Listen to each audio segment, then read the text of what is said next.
नमस्कार दोस्तों, स्वागत है आपको अपने YouTube चैनल एग्रो पाठशाला में। दोस्तों, आज का जो वीडियो है हमारा ये 12th वाले स्टूडेंट के लिए है।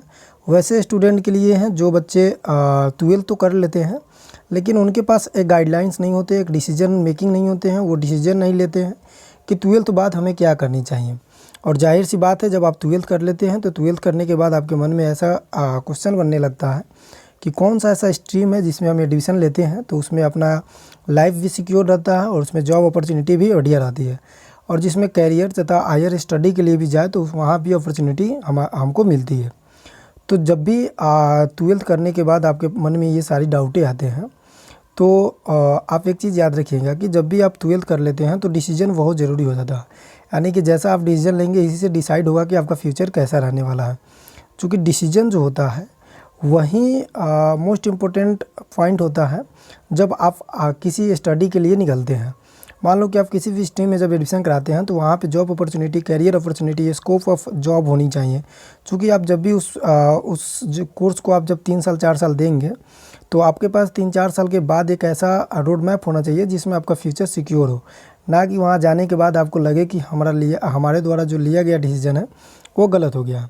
जैसे आपको भी पता है कि 12th का रिज़ल्ट आ चुका है, लेकिन रिज़ल्ट आने के बाद एक मंथ तो बच्चे खूब एंजॉय करते हैं, जो उसका डिवीज़न जिस बेसिस पे आते हैं उससे अकॉर्डिंग एंजॉय करते हैं। लेकिन उसके बाद बच्चे दुविधा में पड़ जाते हैं कि अब तो 12th हो गया, अब क्या करें। पहले 10th सोचते थे कि 10th के बाद किसी भी तरह 12th हो जाए, तो 12th भी हो गया, किसी भी तरह फर्स्ट भी आ गए, लेकिन आगे क्या करना है। देखो, जो भी बच्चे आर्ट्स से करते हैं उनके पास तो रोड मैप एक होता है कि हम आर्ट्स लिए हैं तो वो किसी भी ग्रेजुएट कॉलेज में एडमिशन करा लेंगे, यानी कि ग्रेजुएशन में एडमिशन कराएंगे, और वहाँ से या तो ये बीपीएससी में जाएंगे या जनरल कंपटीशन में तैयारी करेंगे या किसी भी एसएससी जैसे सीजे वगैरह एग्ज़ाम में ये वहाँ पे मूव ऑन कर जाते हैं। बीकॉम यानी कि जो कॉमर्स लिए हुए स्टूडेंट होते हैं वो क्या करते हैं, तो वो बीकॉम ले लेते हैं किसी भी प्राइवेट कॉलेज से या गवर्नमेंट कॉलेज से, वहाँ पर अपना स्टडी के लिए निकल जाते हैं। लेकिन जो बच्चे पीसीएम या पीसीईबी से हो, देखो 2 चीज़ें होती है। पहले क्या होता है कि जैसे 10th करता है बच्चे के माइंड में एक रोड मैप होता है कि जो पीसीबी यानी कि फिजिक्स केमिस्ट्री बायोलॉजी जो स्टूडेंट लेगा वो नीट का प्रिपरेशन करेगा, और जो पीसीएम होता है यानी कि फिजिक्स केमिस्ट्री मैथ होता है वो जेई का प्रिपरेशन करेगा। लेकिन कुछ बच्चे ऐसे होते हैं जिनके पास ना तो रोड मैप तैयार होता है, ना तो वो डिसीजन लेते हैं, सिर्फ अपना एडमिशन साइंस में करा लेते हैं और वो सोचते हैं कि आगे देखा जाएगा। बट जैसे ही 12th के बाद जैसे ही 12th होता है, उसका एग्ज़ाम होता है, रिजल्ट आता है, फिर वो दुविधा में पड़ जाते हैं कि आगे करना क्या है।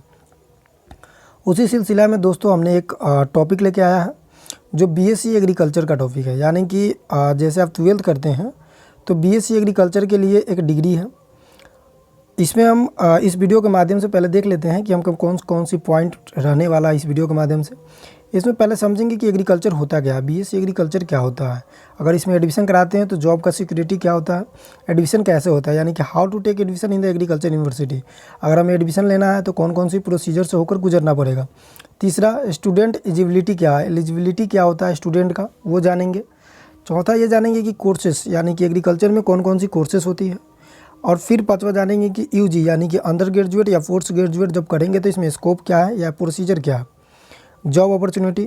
और ख़ासकर जो भी बच्चे किसी भी फील्ड में या किसी भी स्ट्रीम में जब एडमिशन कराते हैं आफ्टर 12th, तो उनके मन में एक क्वेश्चन बहुत होते हैं कि जॉब अपॉर्चुनिटी क्या है, कि भाई चलो अगर हम एग्रीकल्चर में एडमिशन कराते हैं तो इसमें जॉब अपॉर्चुनिटी क्या होंगे, किसके बेसिस पे हम एडमिशन कराए कि ताकि हमें इन फ्यूचर हमें जॉब अपॉर्चुनिटी ज़्यादा से ज़्यादा मिले। और इंटरप्रेन्योरशिप, अगर जो बच्चे अपने से बिजनेस करना चाहते हैं या इंटरप्रेन्योरशिप करना चाहते हैं तो वो कैसे करें, हम ये वीडियो के माध्यम से सारी चीज़ एक एक करके समझेंगे। देखिए, पहला अगर हम बात की जाए एग्रीकल्चर बीएससी एग्रीकल्चर का, तो बीएससी एग्रीकल्चर यानी कि bachelor of science in agriculture. जिस तरह आप कोई भी ग्रेजुएशन का डिग्री 4 साल का लेते हैं, जैसे आपको भी पता है कि न्यू एजुकेशन पॉलिसी के अकॉर्डिंग अब पहले जो ग्रेजुएशन होता था वो 3 साल का होता था, बट अब क्या हुआ है, अब 4 साल लगा दिया गया है। उस ग्रेजुएशन सिंपल ग्रेजुएशन भी करते हैं तो अब 4 साल में करते हैं। तो उसी तरह से एक कोर्स है बीएससी एग्रीकल्चर, जिसमें एग्रीकल्चर से आपको पता हो, एग्रीकल्चर से आप यहाँ कोऑर्डिनेट कर पा रहे होंगे कि एग्रीकल्चर मतलब कृषि से संबंधित एक ऐसा एजुकेशन जिसमें 4 साल लगते हैं, यानी कि 4 साल का बैचलर डिग्री होता है। इसमें 8 सेमेस्टर होता है और न्यू एजुकेशन पॉलिसी के अकॉर्डिंग भी सिंपल ग्रेजुएशन में भी सेमेस्टर कर दिया गया, और ईच सेमेस्टर 6 मंथ का होता है, ईयरली नहीं होता है, सेमेस्टर वाइज चलता है। कहीं कहीं कॉलेज में ईयरली भी देखने को मिलता है, बट क्या ज़्यादातर कॉलेजें क्या होती है, बीएससी एग्रीकल्चर में 4 साल की होती है, लेकिन सेमेस्टर वाइज चलती है। अब जो बीएससी एग्रीकल्चर है इसके बारे में थोड़ा सा जान लेते हैं। यह एक सिंपल कोर्स है, जिस तरह से आप ग्रेजुएशन करते हैं उसी तरह से आप एग्रीकल्चर करते हैं। और ये एक टेक्निकल डिग्री है जिसमें आप क्या करते हैं, जिसमें क्या होता है, कृषि से संबंधित जितने भी एजुकेशन कराई जाती है, जितने भी ब्रांचेज होती है, वो सारी एजुकेशन यहाँ पे कराई जाती है। इन फ्यूचर जैसे आप एग्रीकल्चर ऑफिसर हो गया, जैसे आप ब्लॉक में एग्रीकल्चर ऑफिसर देखते हैं या एग्रीकल्चर सहायक देखते हैं, वो ऐसे ऑफिसर यानी कि पहले ग्रेजुएशन करेगा, उसके बाद ही करके ऐसे ही रोड मैप से वो ऑफिसर बन के आते हैं। तो आपने देखा कि बीएससी एग्रीकल्चर एक 4 साल का बैचलर डिग्री है जिसमें 8 सेमेस्टर होता है और ईच सेमेस्टर 6 मंथ का होता है। अब इसमें देखते हैं कि आगे का प्रोसीजर। देखिए, बीएससी एग्रीकल्चर हमने ये बताया आपको कि बीएससी एग्रीकल्चर जो होता है वो 8 सेमेस्टर में होता है, ईच सेमेस्टर 6 मंथ का होता है। आपको कॉलेज प्रोवाइड कराई जाएगी, उसमें आप 6 मंथ का एक एक सेमेस्टर होगा। इस तरह करके 8 सेमेस्टर होगा, 4 साल में ये डिग्री कंप्लीट कराई जाएगी। आगे देखिए, ब्रांचेस देखिए कि किस किस में एडमिशन आप करा सकते हैं, किन किन स्ट्रीम में आप एडमिशन करा सकते हैं। एग्रीकल्चर में आप एग्रीकल्चर या तो बीएससी एग्रीकल्चर कर सकते हैं, या बीएससी हॉर्टिकल्चर में एडमिशन करा सकते हैं, या बीएससी फिशरीज़ में एडमिशन करा सकते हैं। सेरीकल्चर जिसमें सिल्क का प्रोडक्शन होता है उसमें एडमिशन करा सकते हैं।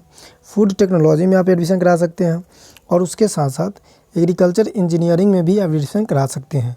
तो ये, और एग्रीकल्चर इंजीनियरिंग के साथ साथ बायोटेक्नोलॉजी, ये सारी क्या है, ब्रांचेस है। यानी कि इसमें भी आप एक एक करके इंडिविजुअली भी ग्रेजुएशन कर सकते हैं, यानी कि सेरीकल्चर से भी आप ग्रेजुएट बन सकते हैं, फिशरीज से भी बन सकते हैं। लेकिन जब भी आप जब भी आप टोटली यानी कि होल एग्रीकल्चर लेते हैं तो उसमें सारे सब्जेक्ट इंक्लूड हो जाते हैं। लेकिन स्पेशली जब आप उस सब्जेक्ट से करेंगे तो स्पेशलाइजेशन आपका उस सब्जेक्ट में होगा। लेकिन बैचलर ऑफ डिग्री करते हैं, एग्रीकल्चर का डिग्री करते हैं, तो उसमें एग्रीकल्चर में सारी ब्रांचेज स्टडी करने को मिल जाता है। अब देखिए, स्टूडेंट कौन सा स्टूडेंट है जो इसमें एडमिशन करा सकते हैं। तो वैसा स्टूडेंट जिन्होंने 12th में या तो एग्रीकल्चर ले रखा है, जैसे आपको भी पता है कि एग्रीकल्चर अब 12th में भी होता है। इसमें जो बच्चे का सब्जेक्ट होता है फिजिक्स, केमिस्ट्री, बायोलॉजी और एग्रीकल्चर होता है। तो जो भी बच्चे एग्रीकल्चर से हैं वो एडमिशन करा सकते हैं। दूसरा बच्चे ऐसा एडमिशन करा सकते हैं जो पीसीएम या पीसीबी लिए हो। पीसीएम का मतलब है फिजिक्स, केमिस्ट्री, मैथ। जो बच्चे अगर नेट जेई और नीट का प्रिपरेशन नहीं करता हो, जो सिंपल साइंस से 12th किया हो, वो बच्चे एडमिशन ले सकते हैं एग्रीकल्चर में। उनके पास क्या होना चाहिए, फिजिक्स, केमिस्ट्री, बायोलॉजी होना चाहिए, या फिजिक्स, केमिस्ट्री, मैथ होना चाहिए, या तीसरी चीज़ हमने बताया आपको फिजिक्स, केमिस्ट्री, बायोलॉजी और एग्रीकल्चर होना चाहिए। फिजिक्स, केमिस्ट्री, बायोलॉजी और एग्रीकल्चर इन 12th होना चाहिए, तभी जाके आप एडमिशन करा सकते हैं। अब एडमिशन का प्रोसेस कैसा होता है वो जान लेते हैं कि how to admission take in agriculture university. अगर डिसीजन या मन बना लिया है एग्रीकल्चर करने का, तो आपका जो एडमिशन होगा वो जो प्रोसेस से होकर गुजरेगा।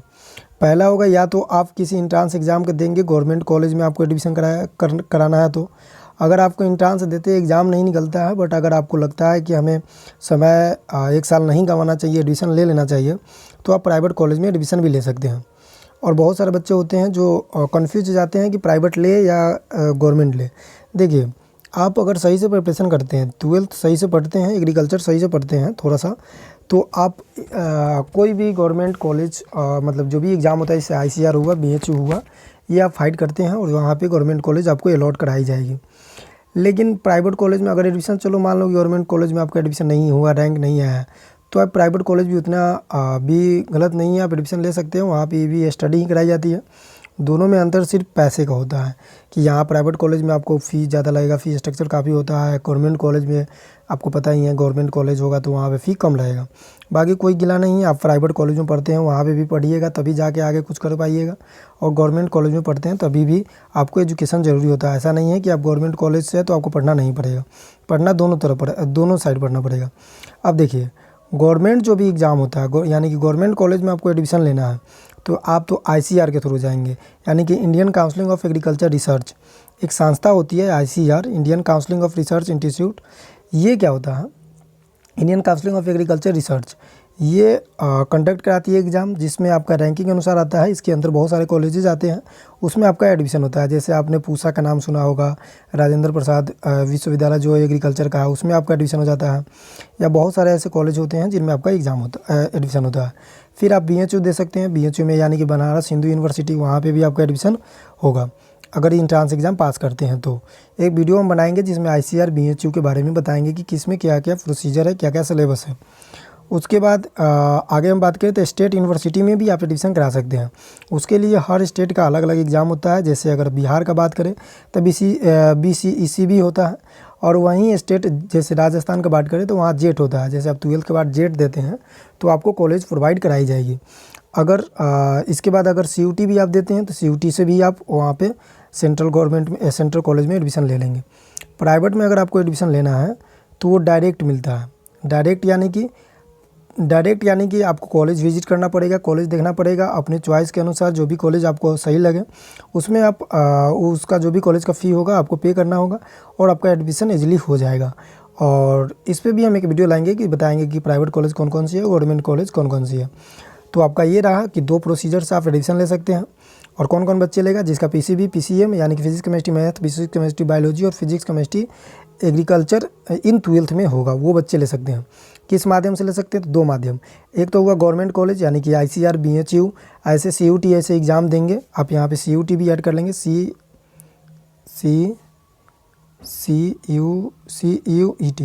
यानी कि CUT के माध्यम से भी आप दे सकते हैं एडमिशन। डायरेक्ट एडमिशन यानी कि प्राइवेट कॉलेज में आपका डायरेक्ट एडमिशन हो जाएगा। कोर्सेज़ की बात करें यानी कि कौन कौन सी कोर्सेज होता है, हमने आपको बताया कि वहाँ पे हॉर्टिकल्चर, सेरिकल्चर ये सब होता है। आप कोर्स कौन कौन से कर सकते हैं, एक तो बैचलर डिग्री आप कर लेंगे यानी कि BSc एग्रीकल्चर, तो वो बैचलर डिग्री हो गया। आप डिप्लोमा भी कर सकते हैं। आपको भी पता है कि डिप्लोमा का मतलब ही होता है 2 ईयर्स का जो डिग्री होता है। डिप्लोमा से आप ऐसे समझे कि कोई बड़ी कहानी है, उसको एक शॉर्ट फॉर्म में कहानी को ला देना, मतलब जैसे होता नहीं है कि 1 घंटे की कहानी 10 मिनट में दिखा देना, उसी तरह डिप्लोमा होता है। यानी कि 4 साल का जो कोर्स है वो 2 साल के अंदर ही पूरा कर देना, ये डिप्लोमा कोर्स कहलाती है। और डिप्लोमा कोर्स 2 साल की होती है। आप डिप्लोमा भी एग्रीकल्चर कर सकते हैं। UG यानी कि अंडर ग्रेजुएट जो बैचलर डिग्री है 4 साल की, वो कर सकते हैं।